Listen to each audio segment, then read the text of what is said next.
नमस्कार, मी साक्षी अनासने. Yes Marathi news मध्ये आपलं स्वागत.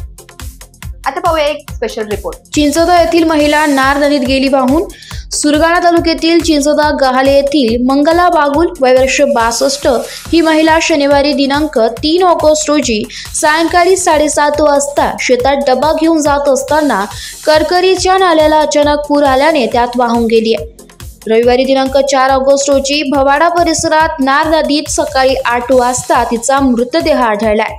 चिंचोदा गहाले येथील मंगला बागुल आपल्या शेतात जेवणाचा डबा घेऊन जात असताना करकरीच्या नाल्याला आलेला पूर ओलांडत असताना ही घटना घडली आहे.